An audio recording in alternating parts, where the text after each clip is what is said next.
Hey guys, welcome back to another video here on Toned In Entertainment where we're talking all things pop culture. Today, it's time for our weekly AEW Dynamite report for the night of October 16th, 2019. Can you believe week 3 is already in the books? Now, while there were a lot of things I did really enjoy about last night's show, there was one thing in particular that left me with a sour taste in my mouth. I think you guys probably know what it was, and it's gonna greatly affect the grade score I'm gonna give this week's show. Let's get into the report. Now, the opening contest was part of the tag team tournaments, and we were expected to see SCU versus the Best Friends. But as SCU is making their way out to the ring, the Lucha Brothers attack SCU and they pummel Christopher Daniels, giving him a pile driver on the rampway, leaving him to be carried out on a stretcher. But luckily for SCU, Scorpio Sky is in the building. Even though he's not prepared to wrestle a match, he takes the place of Christopher Daniels, so SCU will not be left out of the tournament. Now, I really like the impromptu feeling of Scorpio Sky coming down, and he wasn't prepared to wrestle. He just had his jeans on. He wasn't taped up. He didn't have his wrestling boots on, which that'll come into play later as well. Now, as the match starts off, there's great back and forth between these two tag teams, and the crowd really seems to be a little bit more behind Best Friends, but they do start chanting for SCU as well. So the crowd is really into it. And I think the crowd is really just appreciating the great tag team wrestling that's going on, more than really being set on having a real definitive winner or loser in this situation. Not to say we haven't seen a lot of the Best Friends in action on TV so far. We've only seen their little vignettes, but let me tell you, they were very impressive in this match. And I was really hoping that they were gonna get the win, but SCU does get the win, and they advance in the tag team tournament for next week.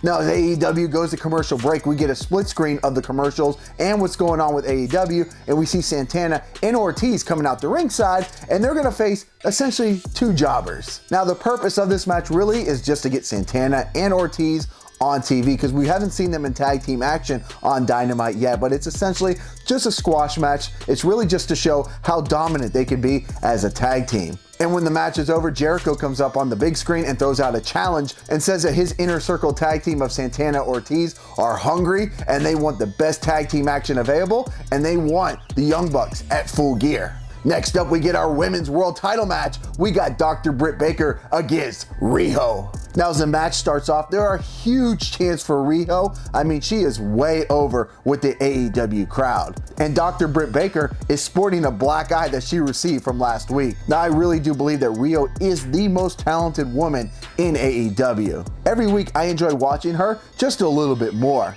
There's a spot in this match where Baker hits Riho with a super kick and gets a near fall. Riho hits a Northern Lights suplex, but the doc just pushes her off. Riho starts targeting the back of the doctor with a single leg crab and then a stomp. Now, just when it looks like the doctor is going to take home the women's world title, as she sinks in the lockjaw, Riho is actually able to counter it and gets the 1-2-3. Now, one of the matches I was really excited for this week was going to be the Lucha Brothers versus the Jurassic Express, but early in the day on social media, AEW had put out a post that Luchasaurus was injured and that Marko Stunt was going to be taking his place in the tag team tournament.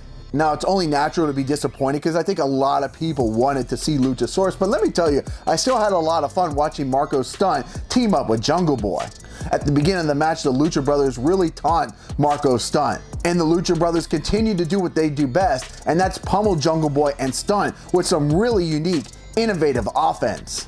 Now, on paper, this match would seem like a complete mismatch, but I have to say, Jungle Boy and Marko Stunt were really creative in a lot of their offense as well. Although the Lucha Brothers are definitely the elite tag team here, and poor Marko Stunt, he gets put into like an airplane spin by his hair. And a few moves later, the Lucha Brothers get the pin and they advance in the tag team tournament. Now, you might as well call this next match the odd couple tag teams. You had Kenny Omega and Adam Page versus Jon Moxley and Pac. Come on, you know things were not going to go smooth when you have Moxley and Pac trying to work together as a team.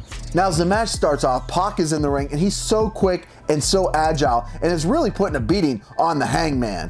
And when Moxley gets into the ring, he really continues to be that savage dog. Now, at the beginning, Pac and Moxley are working well as a team, and Page is just being hit with move after move by this slaughter of an offense. Finally, Adam Page is able to make his tag, and when Omega comes in, he serves up several Snapdragon suplexes on Moxley and Pac, and the crowd goes crazy.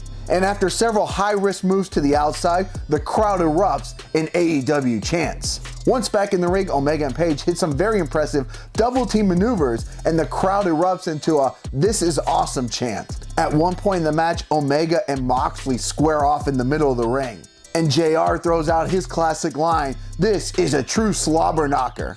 At one point in the match, Omega and Moxley each go to the outside of the ring and pull out some toys from underneath. But Pac gets in the ring and tries to tell Moxley not to use the weapons or they're going to get disqualified. But Moxley does not take too well to this and gives Pac a two-finger salute and then lets him know what he thinks of his opinion. Omega then hits Pac with a knee, and then Adam Page finishes him off with the Hangman. Now it's time for our main event, and we've got the youngster at 22 years old, Darby Allin, versus the champion with 29 years of experience, Chris Jericho. Now, I was really impressed with Darby Allin here in the street fight, and I really enjoyed this match until, well, we're going to get into that in a minute.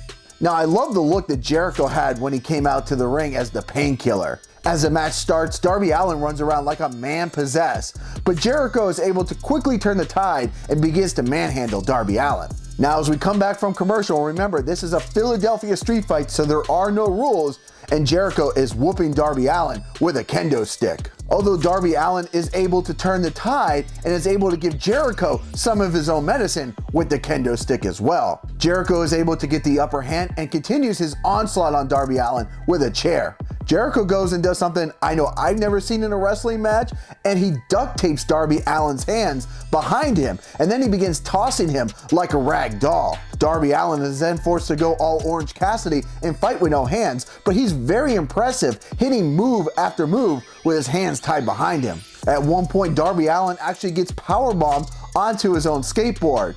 But Darby Allin continues his fight. He's able to hit some really high-risk maneuvers. Now, just as Darby Allin goes up to hit his coffin drop, and we might actually see a new AEW champion, Jack Hager comes out, punches him, he falls to the floor, Jericho gets the win. Yeah, you can tell by the tone in my voice, that's exactly how I felt like. I was like, really guys, come on, you have this great match going on. I was really enjoying Darby Allin and Jericho in this street fight, and the fact that Jericho has defeated Kenny Omega and Adam Page at 2 pay-per-views, and now he can't beat Darby Allin on his own, even when he's got Darby Allin's hands tied behind his back, it makes Jericho look a little weak, and I really did not like this ending. I think if Jericho was just able to beat Darby Allin, even with his hands tied behind his back, it still gives Darby Allin that little bit of a disadvantage and underdog feeling, with Jericho still getting a regular victory, especially in a street fight. But having Jack Hager come out, it's getting old already, and it's only week 3, so they really need to do something with Hager, because I'm already getting tired of him, and I'm getting tired of the interference, and they need to let Jericho do his thing. He's the man, he's the champ, he's Chris Jericho. We know how great he is. Let him shine on his own. And then as the match ends, the whole entire inner circle comes out and they celebrate with champagne. I thought it was a little cheesy. I didn't think they need to do that. I mean, he got a cheap victory over Darby Allin. I think it was a little unnecessary, and it really kind of had a lackluster feeling, to be honest, to end the show. Now, for my final letter grade, what should have been an A- show, I'm gonna give it a B. I'm dropping it that far down because here I am recording my report the next morning, and I feel very uninspired from last night's event just because of the last match. It left that much of a sour taste that I'm dropping this week's score to a B, and I'm hoping we can get rid of this whole Jake Hager thing. I know he's supposed to be hired muscle, but it's making Jericho look really weak, and I feel very uninspired seeing that at the end, so I'm hoping they can move on from that and let Jericho do his thing in the future. All right, guys, leave me a comment below. What did you guys think of week 3's AEW Dynamite? And guys, make sure you subscribe here to the channel for future videos. Subscribe to the channel. Do it. Go now. Do it now.